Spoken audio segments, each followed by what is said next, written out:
Hola, ¿qué tal amigos? Soy Jacob Moreno. Gracias por estar sintonizando este video, esta grabación, predicación, este mensaje.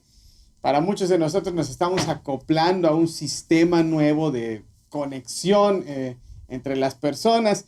Hay mucha gente que está fascinadísima con esto, ya que no tiene que salir de casa, estás ahorita a lo mejor acostado, a gusto o en el sillón, con tu cafecito, con tu pan y listo para escuchar este mensaje. Hay otros como yo que nos hace falta esa interacción con la gente y estar en un lugar lleno de gente, pero a todos nos estamos acoplando. Y yo quiero decirte que espero que estés tranquilo, espero que estés en paz en medio de toda esta crisis. Y mira, hoy estamos haciendo la tercera y última parte de esta serie que hemos llamado mensaje de texto. Y es que todos los días entra a nuestro celular mensajes, ya sea de WhatsApp o inbox o emails, y todo el día estamos constantemente revisando eso y estamos recibiendo eso.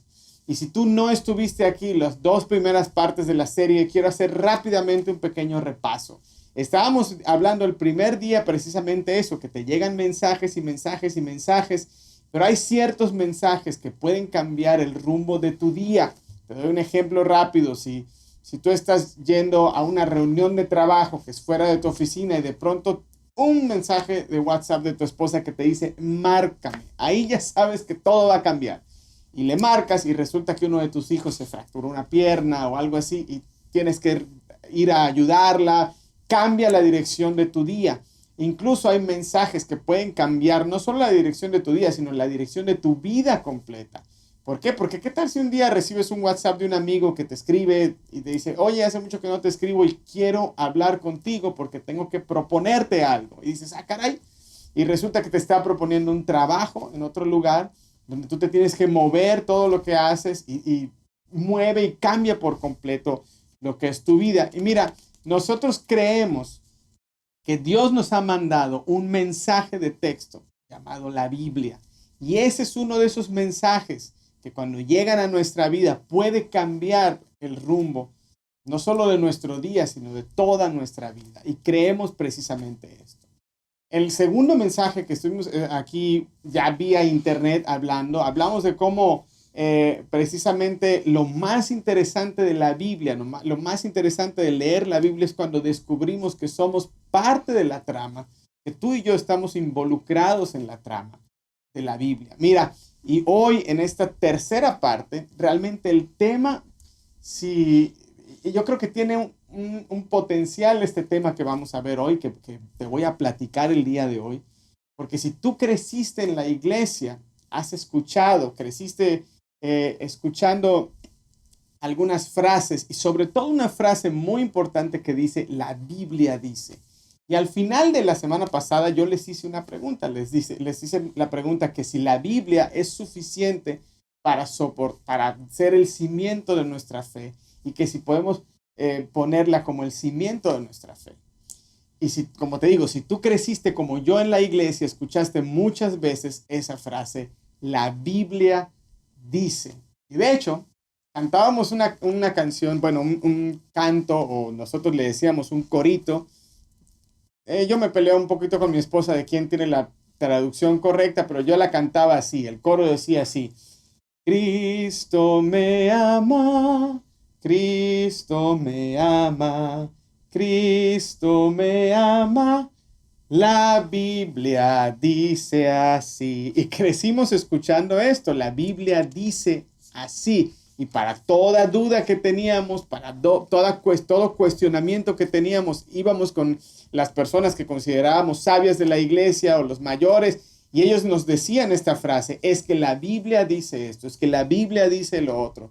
Y para todo esa era la única respuesta. Y si tú creciste en la iglesia como yo, probablemente algunas de las cosas que voy a mencionar en este mensaje te pueden sacar un poquito de onda.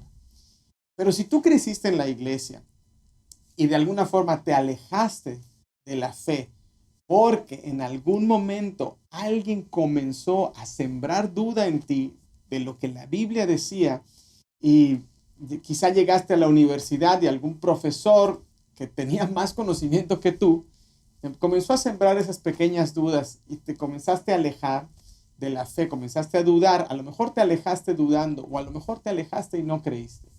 Este mensaje tiene el potencial de hacerte regresar a la fe, pero a una fe muy, muy sólida.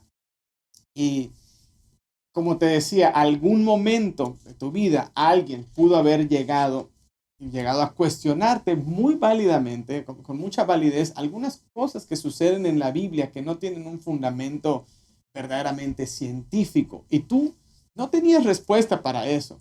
No tenías una respuesta adecuada para eso. Por ejemplo, quizá ese maestro o ese compañero o la información que tú tuviste al tener el acceso al Internet empezó a decir, oye, como que eso de que Jonás y el pez y qué ilógico es pues que se lo haya tragado el pez y que luego 3 días estuvo ahí, que lo haya escupido, como que científicamente no estoy seguro que se pueda comprobar. ¿O qué tal esa historia de Josué y los muros de Jericó, que el ejército rodeó la ciudad por 7 días y que después únicamente gritaron y la muralla se cayó y conquistaron? Como que no tiene una explicación verdaderamente científica el hecho de que se hayan caído los muros. Algunos historiadores incluso dicen que Israel jamás salió de Egipto y que no hubo un éxodo.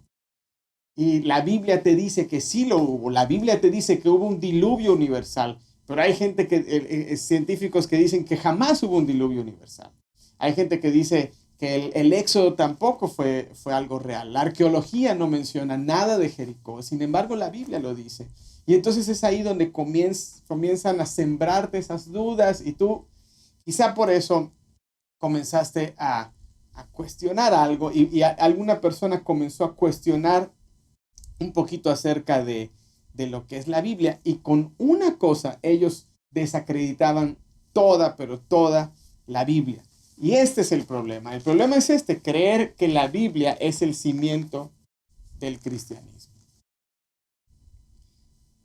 Yo sé que para muchos esto suena fuerte, para los que crecimos en la iglesia con esa autoridad que nos decían de la Biblia. El leer esta frase es difícil. Pero mira, te voy a decir por qué. Imagínate que tú construyes un castillo de póker con 66 cartas y tu maestro, ese de la universidad, o tu amigo, ese también de la universidad, pues desacredita uno de los libros y al desacreditar uno, porque no tienes prueba científica de cómo pasó eso, tú sacas una carta de póker y entonces todo tu castillo de póker se viene para abajo. Y cuando tú tratas de defender tu punto en cuanto a eso, científicamente tienes mucho que perder y poco que ganar. Y al tratar de defender esto, híjole, pues es difícil. Y es ahí donde te puedes alejar de la esencia y verdadera base del cristianismo. Y amigos, la base no fue la Biblia. La base no es la Biblia. Déjame ponértelo así. El cristianismo no existe por la Biblia. Imagínate que yo tengo aquí, tuviera aquí en mis manos el acta de nacimiento de uno de mis hijos. Yo tengo 3 hijos. Y aquí está el acta de nacimiento y el acta de nacimiento dice que nació en tal lugar, que lo registramos en tal lugar, dice quiénes fueron sus padres, pero realmente mi hijo no existe por el acta de nacimiento. Al contrario, el acta de nacimiento existe porque mi hijo nació. Es exactamente lo mismo. El cristianismo no existe por la Biblia. El cristianismo fue antes y el cristianismo incluso le da veracidad a la Biblia. No es lo contrario. No la Biblia le da veracidad al cristianismo. Y para eso, para ahondar un poquito más en este tema que puede ser controversial para muchos y sobre todo muchos que crecimos en la iglesia, hoy, por los siguientes minutos, quiero que tengamos una pequeñita, bueno, más o menos pequeña clase de historia. Y como toda historia, toda clase de historia tiene una línea del tiempo. Y esta es la línea del tiempo. Y vamos a centrarnos primero en la línea del tiempo, que es el año 0. El año 0, precisamente el año donde Jesús nació, aunque realmente nació unos años más atrás. Luego el calendario se ajustó y quedó en el año que quedó. Pero nació aproximadamente 3 años atrás de lo que dice. De ahí nos vamos a acentuar en el año 30. El año 30, precisamente el año de la crucifixión y resurrección de Jesús y del nacimiento de la iglesia. Mira, cuando Jesús resucitó fue una gran conmoción en toda la nación de Israel. Todo el mundo de esa nación, toda la gente hablaba de lo sucedido. Y yo sé esto, que ese es uno de los acontecimientos que quizá alguien encuentre sorprendentes, la resurrección de Jesús. Es algo que a lo mejor alguien te lo puso en duda, pero vamos a hablar de eso un poquito después.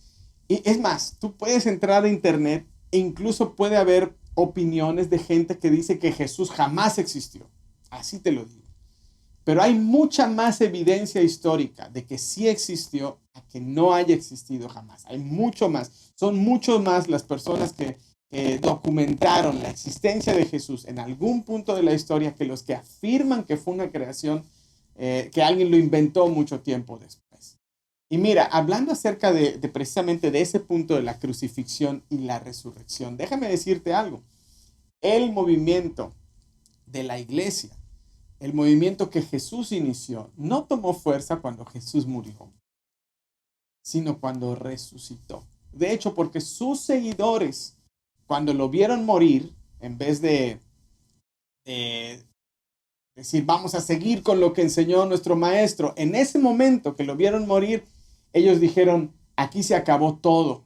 Y ya nada tiene sentido, se dispersaron, no sabían qué hacer, no tenían la intención de seguir con el movimiento que Jesús inició. Para nada, ellos estaban sacadísimos de onda. ¿Y sabes por qué? Porque el cristianismo no se basa en las enseñanzas de Jesús, se basa en la persona de Jesús. Y al momento en que Él muere, todos dicen, aquí se acabó. No es sino hasta que resucita, que entonces ellos vuelven a tomar fuerza y el movimiento que Jesús inició, llamado iglesia, comienza 2 meses después de que Él resucita. Pero miren, vamos ahora al siguiente punto, que es el templo de Jerusalén destruido. Eso sucede en el año 70. Ahora, ¿por qué es importante mencionar lo del templo de Jerusalén? Aquí te va. Porque fue un acontecimiento histórico que no lo narra la Biblia, lo narra la historia separado. ¿Y qué fue? Un sujeto llamado Vespasiano, y ahorita te vas a entender la relevancia de esto. Un sujeto llamado Vespasiano, un romano, él emprende una jornada para matar y eliminar a todos los judíos que se rebelaban en contra del imperio romano. Empieza una cacería de judíos a lo largo de todo el territorio del imperio, que estaban a lo largo, que no se querían someter al imperio. Y entonces comienza esa guerra que duró casi 5 años, pero en un punto de eso, en el año 69, él tiene que ir a Roma porque lo van a nombrar emperador, y él, para que continúe con esta cacería de personas, él deja encomendado a su hijo, se llamaba Tito, para que siguiera con esto. Y Tito comienza una matanza de gente judía hasta que los repliega a todos en Jerusalén. Y ahí comienza a amenazar a todos. De hecho, dicen que afuera de la ciudad empieza a crucificar a algunos judíos, como amedrentando a los que estaban dentro, hasta que logra penetrar a la ciudad, cruza las murallas de Jerusalén y somete a los que se quedan ahí. Pero no solo eso, destruye lo más sagrado que tenían la religión judía, que es el templo de Jerusalén. ¿Y sabes por qué es importante esto? Porque este hecho histórico tan grande no lo menciona ningún escrito del Nuevo Testamento. ¿Y sabes por qué ningún escrito del Nuevo Testamento lo menciona? Es sencillo, porque cuando se escribieron los evangelios y las cartas y los libros del Nuevo Testamento, esto no había ocurrido. Es más, te voy a decir algo. En algunos de los escritos de los evangelios, los escritores dicen algo como, esto lo dijo Jesús y en ese momento no lo entendimos hasta después.